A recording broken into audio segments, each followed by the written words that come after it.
All right, folks, we're going to kick things off tonight. Good evening. My name is Heather Nickerson, co-founder and CEO of Artifacts, and I'm joined tonight with my fellow co-founder and CSO, Ellen Goodwin.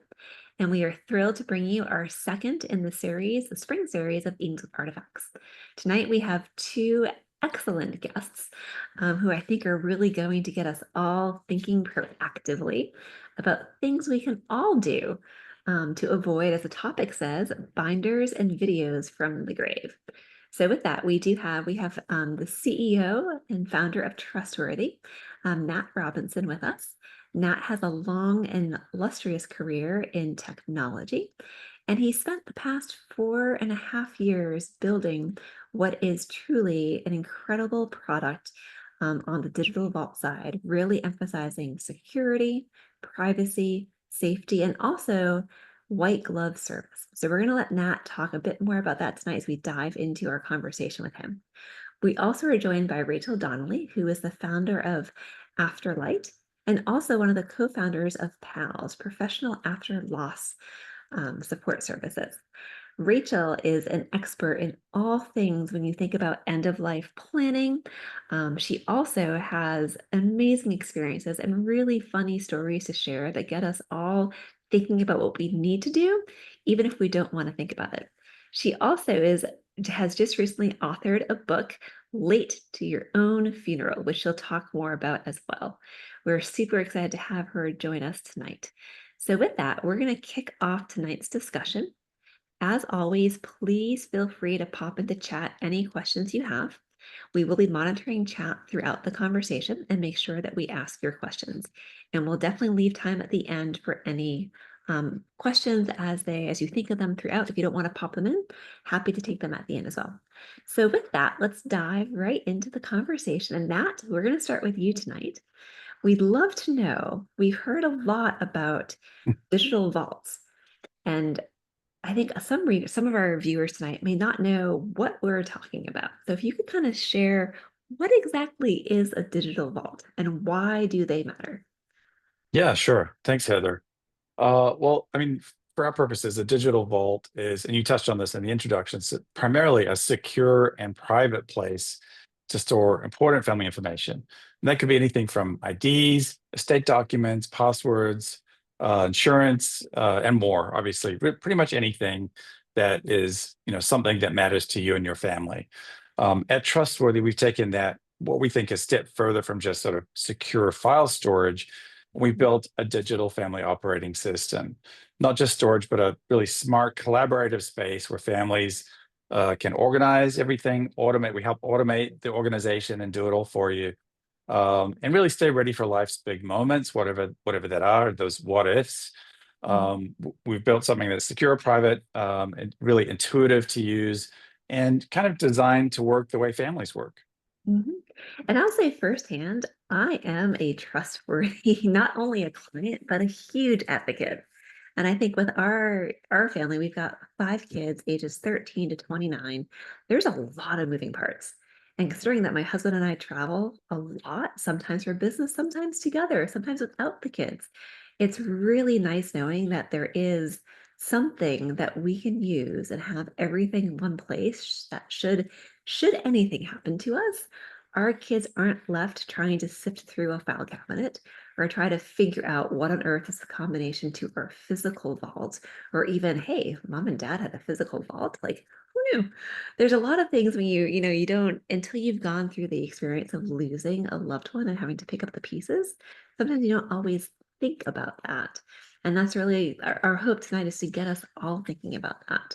So I want to Yeah, dive. and you've perfectly encapsulated the use cases there that we see most commonly across families, which are, hey, I need access and utility from my information on a sort of day-to-day basis.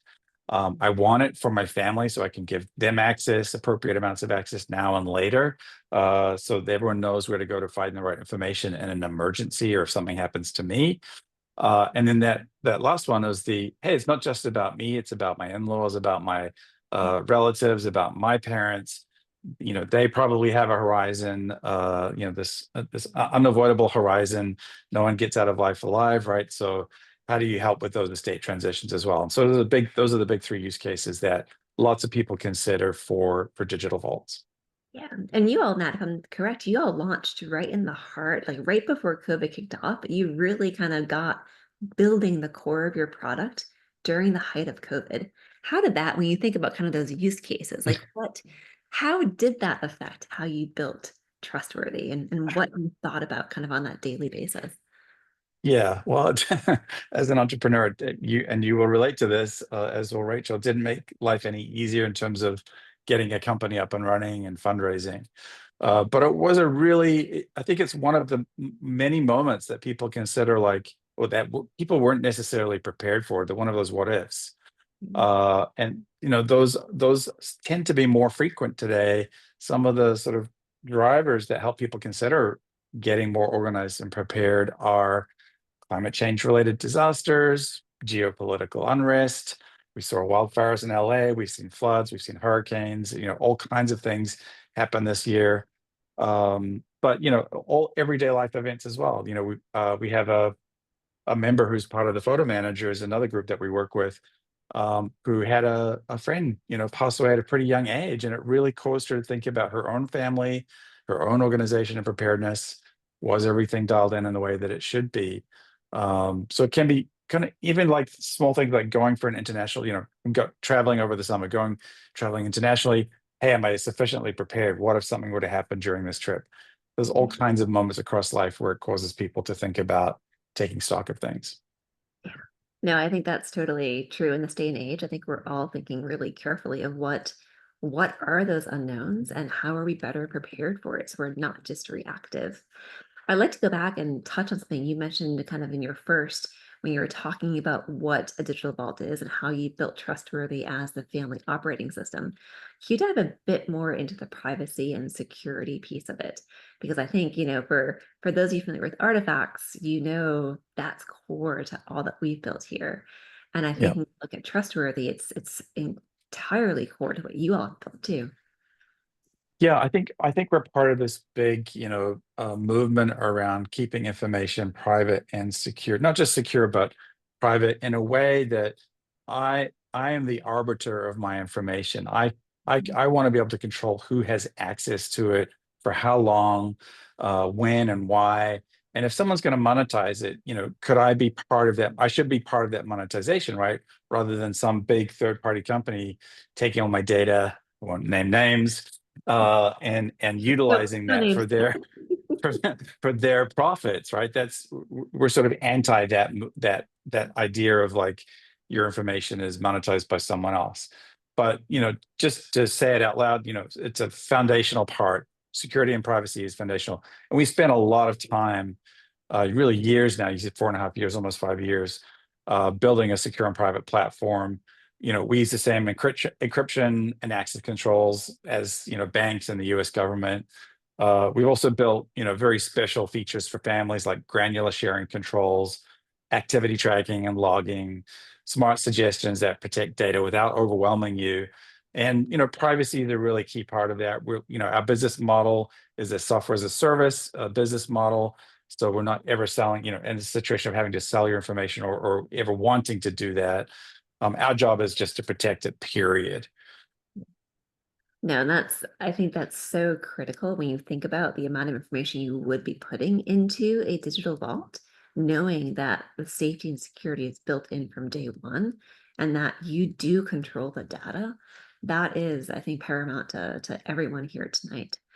I'd love to have, like, let's just walk through a scenario for a moment. I think some folks may be like, this sounds like a really good idea, but how in practice, like how easy is it to do? So I'd love to have you kind of walk us through if I was, like, all right, this is great. I want to do this. I want to take that next step. I want to be proactive. Like, how do you get started with Trustworthy? And then how does it play out down the road? Like, let's talk about one of those what ifs. What if I was hospitalized and my Yep. children lived, I'm East Coast, they're West Coast. Like, how does that work with something like Trustworthy? Yeah. We make it really easy to get started. Anyone can go to trustworthy.com and sign up. We have a free account now. It's not something we've always had, but it's free for everyone indefinitely. We have some constraints around that where you might decide, hey, my usage has graduated to the point of wanting to pay for this, but you don't have to start there, and you can use the free plan indefinitely. So that's obviously one way we make it easy for folks. Once you've signed up, and it takes a couple of minutes, there's a multitude of ways that you can share information with Trustworthy. You can forward an email. You can drag and drop something from a folder, or on your desktop or in the cloud. We have a partnership with Ricoh. If you want to scan something in from your ScanSnap scanner, it goes directly into Trustworthy with that integration. If you don't want to do it yourself, we have a North American network of trustworthy certified experts. You can find them in our marketplace. Rachel and some of her folks at PALS are members of the Trustworthy Certified Expert organization. They've been background checked. They go through online certification. Really, also, if you're geographically removed from loved ones or parents, they can go and help your parents get everything set up. So there's a really comprehensive set of ways, easy ways to get your information and share it with Trustworthy. And as it comes in, we have an automated process that looks at it. It understands household documents. It analyzes them and extracts all the useful information. So let's use driver's license, for example. It extracts the driver's license number, the expiration date, the images itself, stores it all securely and privately and Trustworthy. You can then share that you're using a link, so you have a lot of control over it in terms of how long someone can access that file. And we automatically create a reminder for you on the expiration date, and we'll notify you 90, 60, 30 days away from that expiration, so that you never get in that situation of, oh, I got pulled over and my driver's license has expired. This is going to be time consuming, possibly expensive. And hey, And we Nat, do that all. Yeah. not to sidetrack you on this, I'm going to share a funny story Yes. about those reminders. So Yeah. I will fully admit that we uploaded our dog's documentation, so his birth certificate, with doggy birth certificate, his vet records, kind of all those critical papers needed if we're traveling with the dog. And Yep. I will fully admit that I forgot our dog's birthday. It wasn't until I got the Trustworthy reminder halfway through the day that I realized, oh my gosh, we've got to puppy celebrate tonight. So Yeah. I will say the reminders critical for those renew your passport, renew your driver's license. They're also super helpful to birth dates of family members or anniversary dates. I don't mean to sidetrack you, but there's a lot of Yeah. No, reminder it's feature a is really nice to have. it's a really simple but powerful feature. Um, the downside is, the average American family is paying $1,268 in late fees or penalties or cost to their credit when they're not on top of things, when they're not getting things done on time. And that doesn't include scenarios like showing up to the airport with an expired passport and not being able to go on that vacation, right? So it can be, a really time-saving and money-saving feature. We automatically extract all that information, create those expiration reminders for you. You get notified on your mobile device or on your email. There's lots of ways to take advantage of that feature. So once we've got it all organized for you, and we're really automating a lot of that process for you today, then it's available for you to do the things. You can copy and paste things into forms. You can share things securely. More importantly, you can share information with your loved ones and your trusted professionals. So you might invite your partner or spouse to add their information. You might add the kids' information. The pets' information is a very popular one that we see.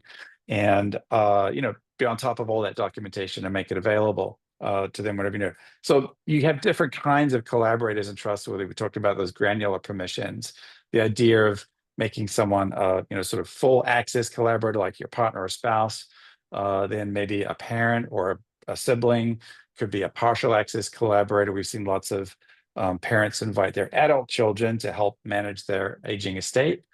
And then we have this idea of a legacy contact. So that's someone who has no access today, but in the event of an medical emergency or incapacitation or end of life scenario, they know where to go to unlock the account and find all the things that they want to find: the life insurances, the estate plans, the letters to loved ones, the transition documents, like everything that is available and trustworthy as preparation for all of life's moments. Ellen, you want to jump in? Hey Nat, could you repeat that statistic? It was a little bit shocking. The average cost to the Average American family. Can you say that one more time? Yeah, almost $1,268, almost $1,300 per year for the average American family.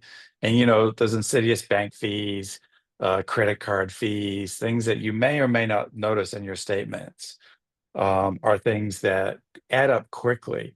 I had a late fee for an Amex card. They charged me a $150 fee, which was crazy. I was able to call them and because I'm a good customer, hopefully they were able to waive it. But if I hadn't noticed it, it would have quickly been able to add up to one of those that huge number. And that number keeps going up, by the way. Of course, with inflation, the number keeps going up. The fees never go down, they only go up. It was about $1,000 a year before, and then is now almost $1,300. Yeah. Talk about an uplifting or not uplifting statistic. Yeah, But I think that just really highlights and speaks to like such a difference between a traditional file cabinet or a file system, or even, a box that has the folders in it. You can't, and this is, yeah, Okay, I brought a prop, everybody, because I was in the hospital recently, and I did say to my husband, you know the folders that's in the office? And he said, wasn't that the point of Trustworthy? And I'm like, I'm working on it. But that's yeah, exactly the case in point. You can't, sometimes the physical items can't be with us when we need them most. And having it safe and secure in a digital vault and a family operating system, yeah, Trustworthy's family operating system, that is so critical. And again, a huge difference between that static, I've got it safely filed away at home. That's not going to yeah. do any good when you're stranded overseas somewhere or you're dealing with a loved one in the hospital. Yeah, it's a good analogy. A digital filing cabinet is a good analogy, absolutely. But the power of having all your information in your pocket on your mobile device is incredible.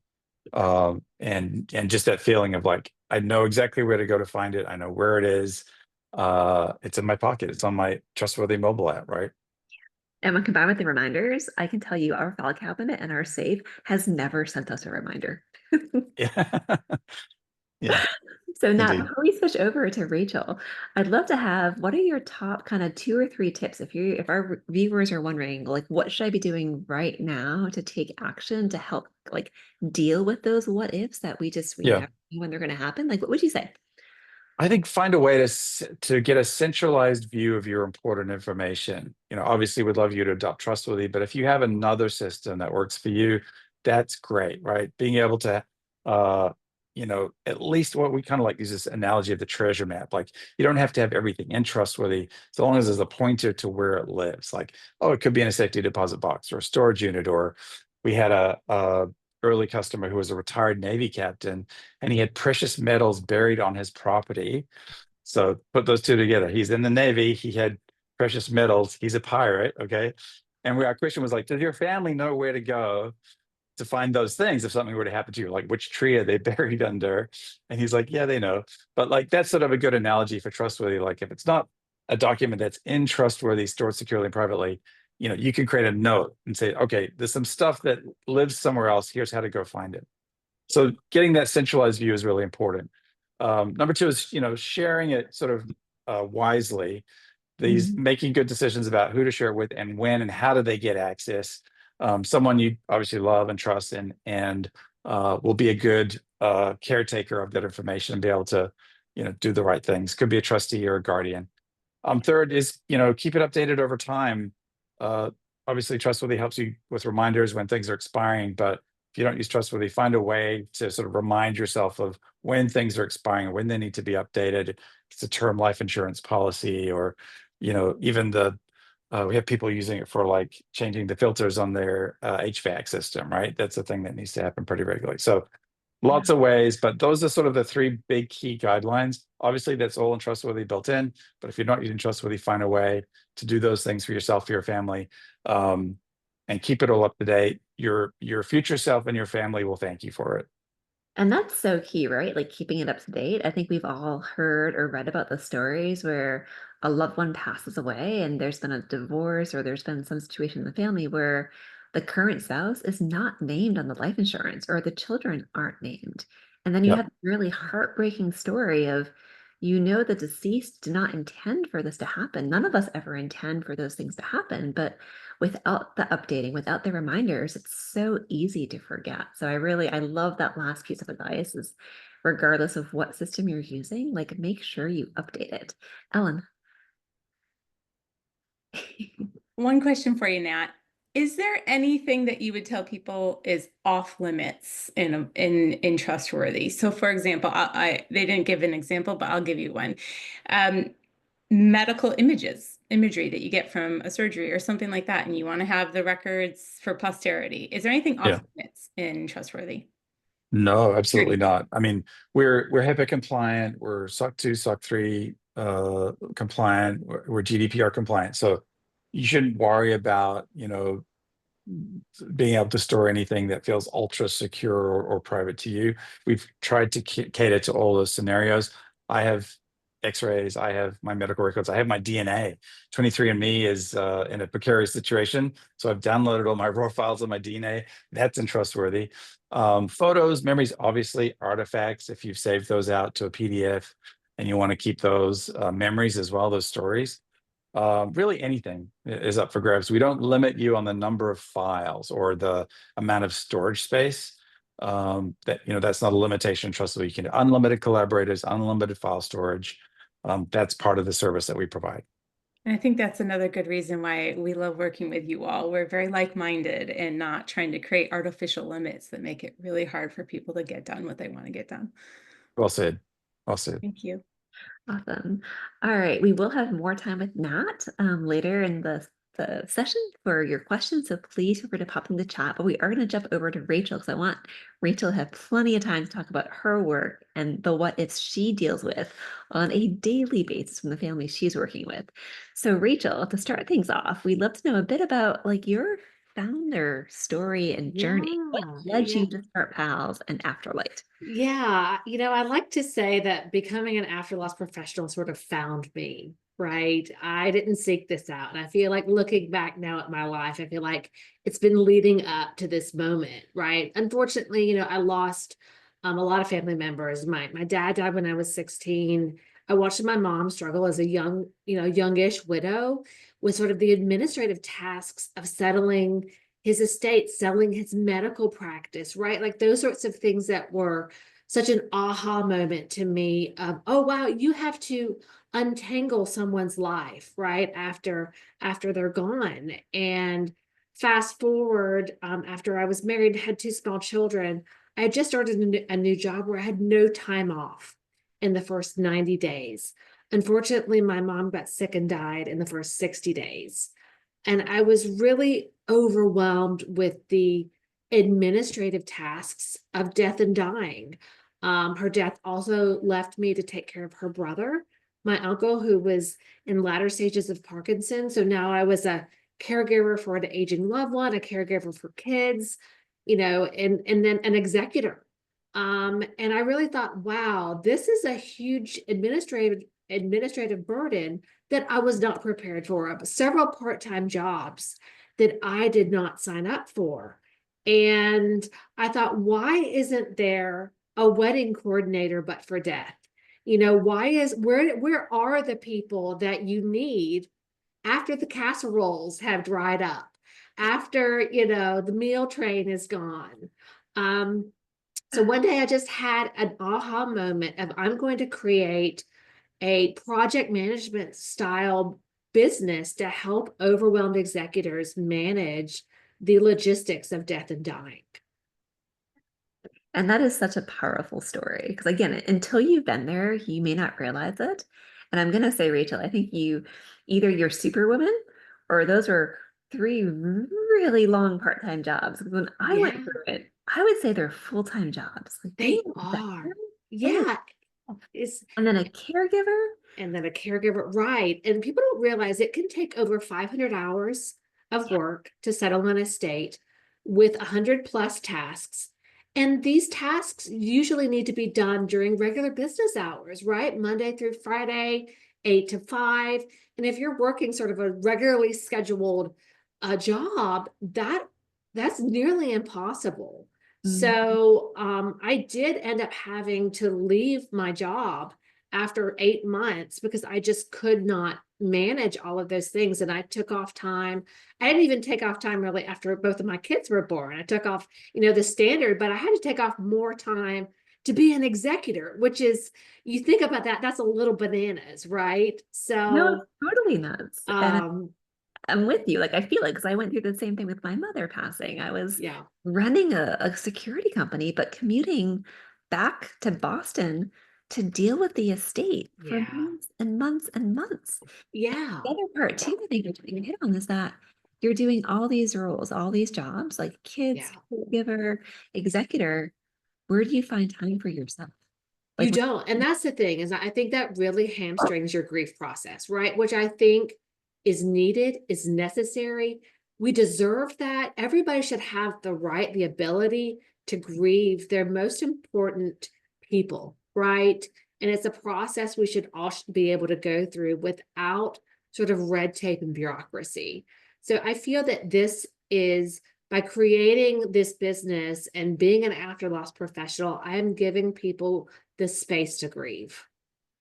and you're also giving them the resources too, which I think is Yeah. phenomenal. Like, you just, your book is now out. It's available on Amazon. Ellen was super lucky to get a sneak peek and preview. The title was the all, right? Late to my own funeral. Late to your own funeral. So, I mean, Tell us about I like to add humor to everything. And now that I've worked on over 100 estates working with clients, I have seen stories that are too crazy to be fiction.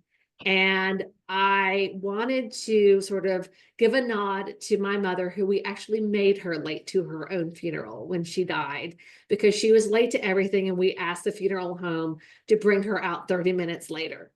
So the whole point of my book is that you can be late to your own funeral if your family chooses to, but don't be late to your own funeral by not planning ahead. So that's really sort of one of the main messages. That the greatest gift we can give our family is a well-planned exit strategy, right? And I went through the same recurring repeat offenders that I see with families over and over again, even with families that I think are well-intentioned, right? They had the will, they had the financial power of attorney, the healthcare proxy beforehand, but they still left, as I like to say, Heather, I know you love this, the flaming dumpster fires of death. And sometimes they don't know that they need to button up things. And, I'm a huge advocate of Trustworthy, and that is that great breadcrumb trail that you can leave for your family. But many people don't have the tools in their toolbox to know that, or don't do that ahead of time, right? And we spend so much time deciding where our assets will go, and not enough time deciding or thinking through, do I have the right person for the job? Do they have the tools to do this job? And how can I add ease instead of anguish? And talking about, like, I think those are really great questions to consider. Do you, when working with the families, when helping them hopefully proactively think about this, not reactively, Yeah. some of the other questions you really push families to think about, to consider? And the second part of that is, I know you've got a great answer here. What are some tips for when to ask those questions? I think we are so good at putting it off, and I love that you Yeah. approach this. Yeah. I mean, anything, I think one of the biggest things that people struggle with is not knowing the assets and liabilities of an estate. And I think one of the myths people think is, I don't have an estate, right? And if you owe and you own, you have an estate.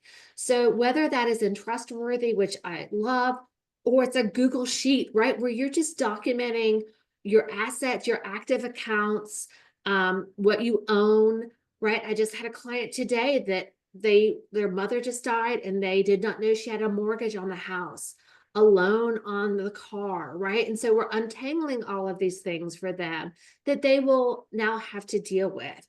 So just having a simple inventory of your assets and debts is so key. Just telling people if you have a will, right? You won't believe the number of people who come to me and they have spent weeks, sometimes months, looking for a will that may or may not exist.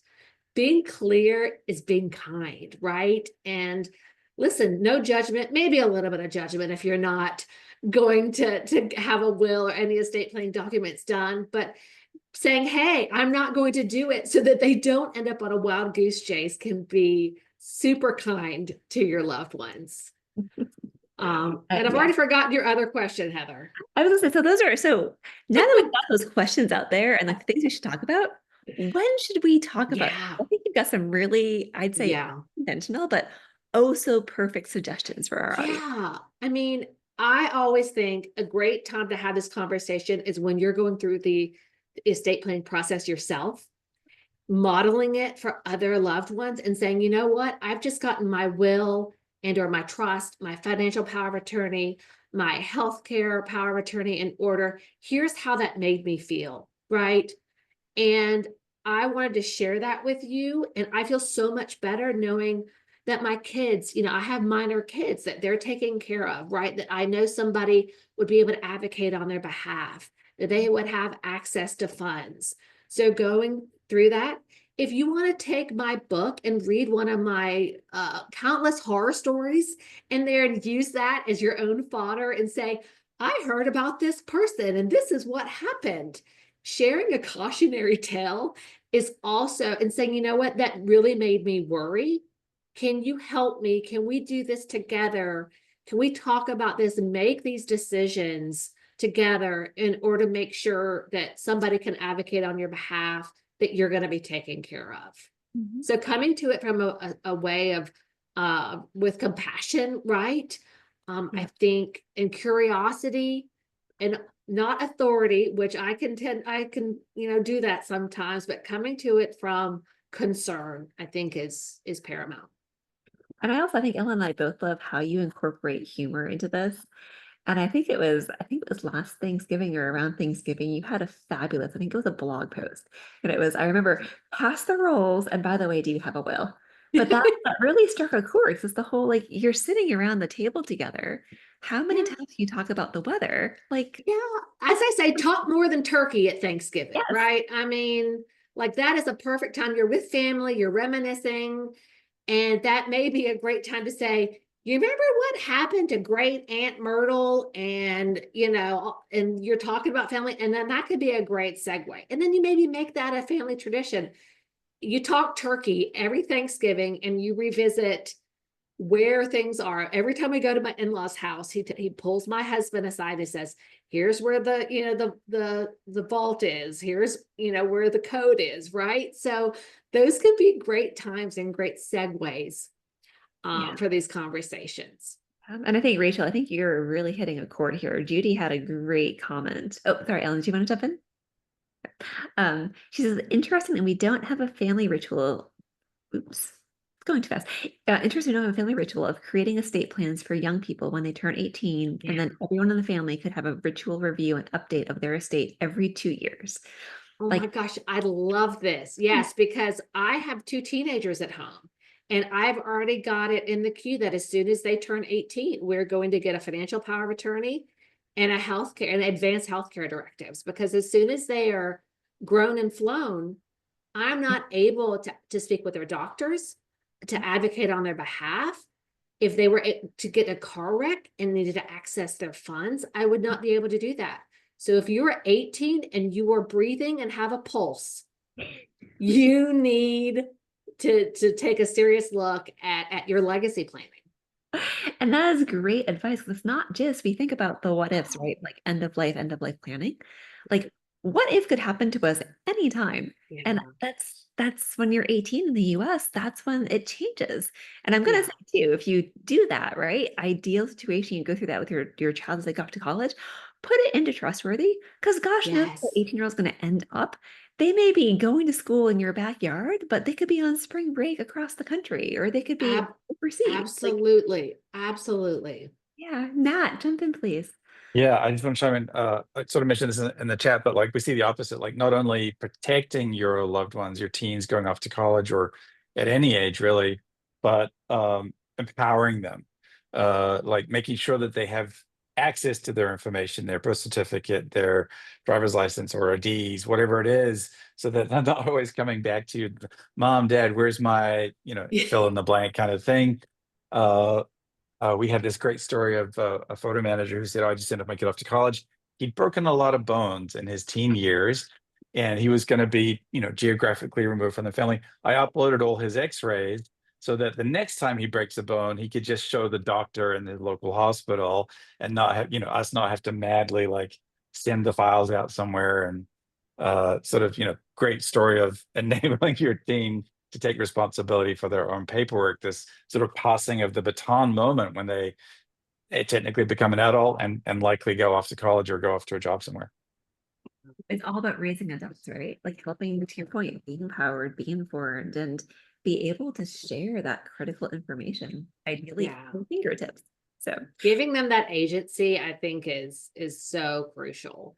Another thing about teenagers, and this is for anybody, is having access to digital assets is another big blind spots that I see. And it's been some heartbreaking stories I've experienced over the years of parents whose their children have either passed away or they've become incapacitated, and they don't have the unlock code to their phone, right? They didn't know how to access a computer, what their email accounts are. So there are many online tools that you can utilize, which are sort of cousins of beneficiaries that give your loved ones authority and access to those digital assets. Your Google Inactive Account Manager, your Apple Legacy Contact. Nat mentioned one of those within Trustworthy, but many companies, many of these big custodians are catching on to the fact that we have a problem and we need to ensure access for loved ones. yes, that is so critical, thinking of it from the privacy and security perspective as well. For folks that may not fully understand what you mean by digital assets, what are some of the most common examples you could share, like tactical things you've had to deal with that, Right. gosh, Yeah. it was really hard. I like to put them in sort of categories. Those with financial value. So online accounts, it could be crypto if you're into that, right? Your brokerage accounts, your IRAs, right? Anything you touch with a keyboard, I like to say, right? Anything that has financial value. Then there's also sentimental value, right? Photos. If I lost the book that I just wrote, if that manuscript, right? Maybe family stories, your artifacts, right? Those have sentimental value. Then we also have things with exchange value.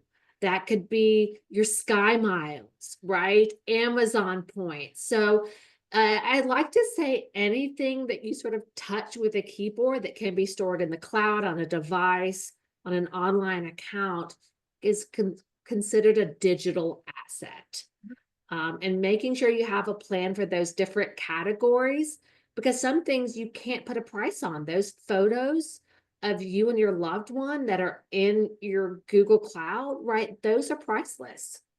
Yeah, they are. And that's I think a really good point too, is that they are assets, just like the tangible assets you have. Like if you're working on end of life planning with an estate planner or an attorney, you can and should include those in your estate planner, include them in your will. Don't 100%. forget, like don't leave them out. Like I think that's a big mistake. It is. Yeah, 100%. Awesome. Rachel, before we turn it over to general questions, I'd love to, if you've got kind of 2 or 3 key tips for our listeners or viewers tonight for being prepared for the what if. So you're not reactive, you're being proactive. What would you encourage folks to do? Well, Nat stole all my thunder, so as he always does. But I think he hit it, right in the head. Creating a centralized hub, whether that is in Trustworthy, whether that's a Google spreadsheet, where it's an Excel, but creating something where your loved ones know your assets, your liabilities, your accounts, and then the breadcrumbs of how to access important documents, where you store your will, your financial power of attorney, those sorts of things. Because if you have all of this stuff and nobody knows how to find it, you've got it in a safe deposit box where no one has access to, it's pretty much as if it didn't exist. But once you've organized and really done that inventory of your assets and debts, that's a great launch pad then to go in and review, update, or create those estate planning documents. Like I said, that will and trust, financial power of attorney, and advanced healthcare directives. Making sure you Name your people as part of that, your guardian, your and updating your beneficiaries. So making sure that you've, created that hub, created those docs, named your people. And then third thing is having that conversation. Like I said, tell them who's in charge. Please, please don't let it be told to them that they are in charge after you're gone. That is not an Ed McMahon surprise that anybody wants to know. Please tell them ahead of time that they have been deputized to be in charge. Yeah, I think that's key, because we sometimes think we have these conversations in our head, or we think we're being clear, or we think, like at Artifacts we read about, like we think we've told them the story again and again and again. And yet when it comes time, especially when you're dealing with grief, it's really hard sometimes to recall those details or to recall the conversation. So document it and make sure when you're having it, it's really clear. It is. Here. We've got a couple of questions popping into chat and some comments as well. The first one, Nat, I think is for you. If I'm traveling and need to send a document or image from Trustworthy, is there a way to email a document or share a one-time download link from the app to someone like a hospital, a bank, a consulate, etc.? Yeah, absolutely. We call that a secure link. It's a feature that's not available in lots of other platforms, but it essentially allows you to create a link to a file that someone can use, but you determine how long they have access for. It could be an hour, a day, a week, a month. You can turn the access off immediately if you want to pull that back. It's almost the opposite of attaching something to email and sending it into the ether. And we've all done it, right? We've all attached our driver's license out there for some reason. But we just did, look, how do we help improve the security posture of our members by enabling them so they don't have to do that? It lives in Trustworthy. We can link to it and they can control how long that link is active, essentially. So that was part one. Matt had another question about notarized copy. We don't do the digital certification or notarization in Trustworthy. We have partners like Notarize who will help you do that. But once it is notarized, then of course you can secure that notarized copy in Trustworthy. Hopefully that answers your question. Awesome. Thank you, Nat. And Mary Pat has I think a really important comment for us to share. She notes that when her mother died, they found out that both executors of her will, her brother and brother-in-law, had died decades before.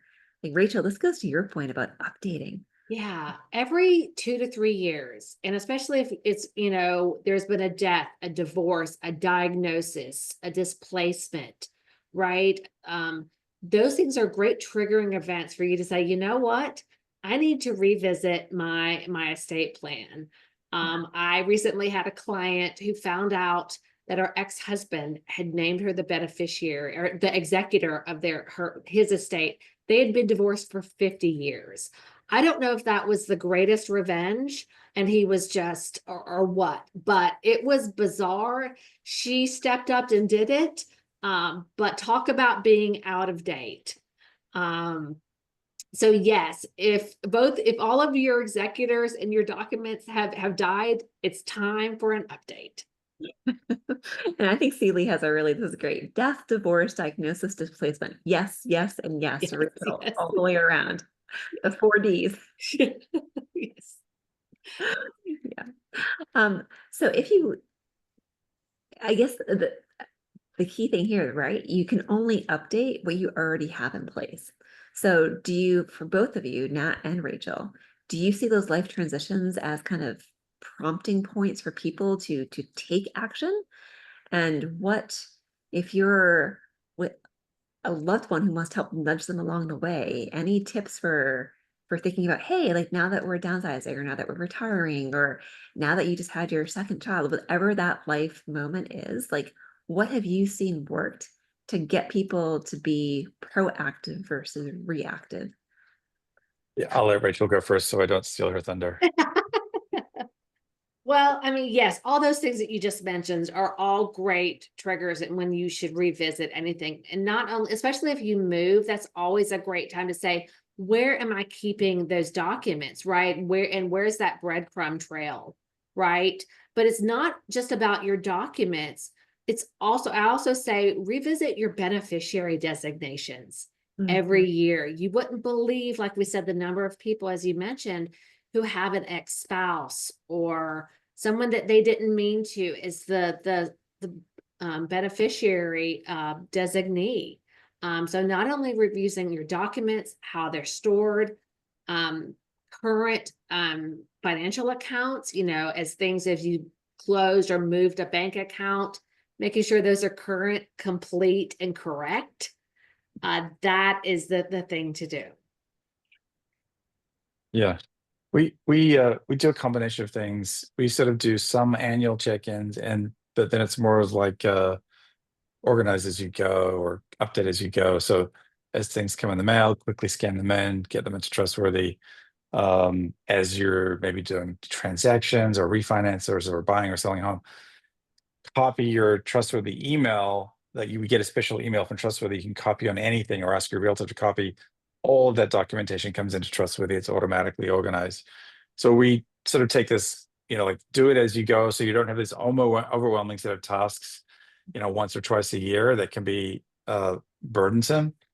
But the other thing is, yeah, there are moments in life, natural sort of occurring moments that we look at sort of life's journey of like graduating college. We talked about that moment a bit, getting a job, getting your first job, getting that first lease, those kinds of things where this curve of complexity just tends to go up and to the right? It never tends to get simpler. It tends to get more complex. There's more things to manage. So, getting married, buying a home, having kids, then it really takes off. Investments, businesses, on and on and on through all of life's moments, death, divorce, all of some of the ones that were mentioned. That curve of complexity and trying to stay ahead of it is really hard now, even for two people to like a couple together, right? We see this bifurcation of responsibility across the household. And these little black boxes, like, okay, you manage that set of things. I kind of know what's going on over there. You manage that set of things, and the other, yeah, sort of know, maybe you don't really know what's going on. And that's the situation you want to avoid. Like, how do you get access to all that information in one place is what we call household equity, right? Even though you don't know exactly what's going on, I know where to go to find that information should I need it. No, that's great. Ellen, you want to jump in? Yeah, I wanted to say, I just wanted to underscore something Nat said. It's about habits. And I think that the lesson that I've from reading picked up is like spend 2 weeks solid on one habit before you try and pick up something else. And I wanted to share, so this year on habits, every time I get a catalog in the mail, and I know there's someone in the audience that's going to love this, I unsubscribe like that night. It's next to my laptop and I do it because it's good for the earth and I just find it annoying. So this is like a habit. That was my first habit of the year. I've already established the artifacting habit for sure, right? My daughter makes me a card. My husband last year gave me an anniversary gift. It's artifacted that night, right? Like while I'm in the moment. My habit after I finished the catalogs in January and I was like, okay, I got this, is actually Trustworthy because I treat it like I used to 4 years ago when Heather made me pick up a password manager and I was kicking and screaming and I was like, oh, this is going to be horrible. Because can you imagine putting all of your passwords in at once? No, but I did it one by one. Trustworthy is the same thing for me. Like something happens, it's new, I refresh, like you don't have to tackle it all at once. And that's why I still had my bin that I showed earlier. Like, I'm not done yet, but if I try and tell myself I have to do the whole thing all at once, it's going to be hopeless and overwhelming. And that's just not the point. So I just wanted to share, go for good habits. I think that's a great point too, Ellen, where it's bit by bit. You don't have to go for perfection all in one day. Like give yourself grace. And Rachel, you talk a lot about giving yourself grace going through this process. Like Yeah. the estate plan is not going to get written overnight. Like No. And conversation. I even say in my book, you can't and probably won't do all of this, right? But even if you do some of it, if you do bare minimum of, I say for the estate plan is too expensive, or I'll be dead, who cares brigade, right? Just writing down your assets and debts, telling people, that you have a will or you don't, and then updating your beneficiaries, right? Like that's going to leave you leave your executor, whoever's in charge, light years ahead, as if they were starting over from scratch. So Yeah. this Rome was not built in a day, and this is like, progress, consistency beats perfection every time. Yeah, and I think back to your earlier analogy, right? Like wedding planning, like weddings don't get planned in a day. Like No. give yourself time to tackle this. It's your Yeah. life, right? Yeah. And that's why I say I'm like a personal trainer for legacy organization, right? You need sometimes somebody walking alongside you, keeping you accountable and helping you do the things, because this stuff is hard. Yeah. And Kathy, I think Kathy has a great comment here. She underscores how hard this is. She says that my husband did not have access to his parents' safe deposit box. It was such a challenge. The documents were all there.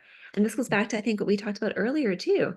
Like a safety deposit box is inside a bank, which holds banking hours. So if you happen to have that 9 to 5, 8 to 5 job, like that's tough. And then if you add the factor of maybe it's in a different geographic location, that gets tougher. These are all things where I think traditional binders and traditional, like I'll send you the video from the grave, like they just don't cut it in this day and age when there's so much technology that can be harnessed for good and so many ways to go about it differently. Like Yeah. old methods just they aren't there. No, I'm not a huge fan of safe deposit boxes. So keeping it in a home safe or somewhere and then having a scanned signed copy in Trustworthy or elsewhere, that is my go-to, because 90% of the time when somebody has a safe deposit box and the will is in there, they didn't add their executor as an authorized user.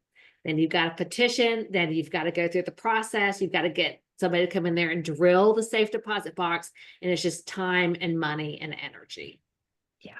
All while you're trying to grieve a loss of a loved one, which Yeah. no one wants, right? Yeah. We had another And question. safety deposit boxes are increasingly hard to even get your hands on, right? Banks are Yeah. divesting from them.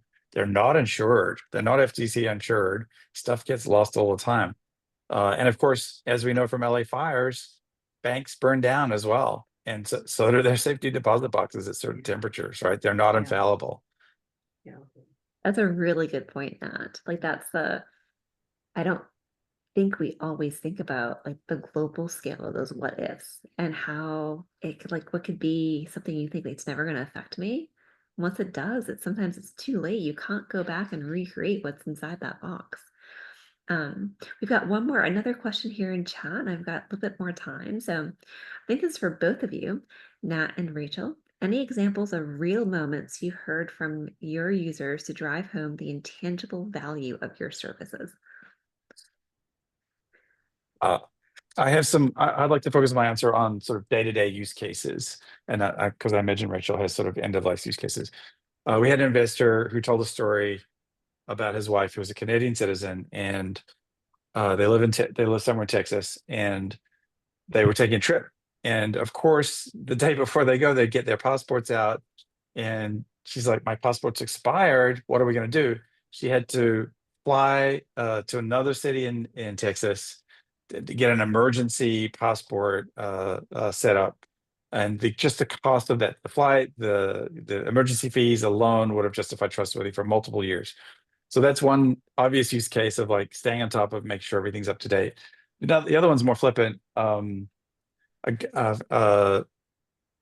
user went into a bar and realized that they'd forgotten their wallet, but they had their phone, and they needed to prove their age. And so they were able to pull out their driver's license on the Trustworthy mobile app. And this is a business meeting, so he was able to, buy drinks for his clients. Fortunately, otherwise it would have been an embarrassing situation. So hopefully, there's a couple of like day-to-day kind of use cases that give you some of the like just the power of having access to your information in the moment that you need it to get the thing done that you want to get done, or staying on top of things across life. But is it a real ID with a gold star, Nat? This is the question. Well, it has to be now, right? As of the date's coming up, middle of May, right? Yeah.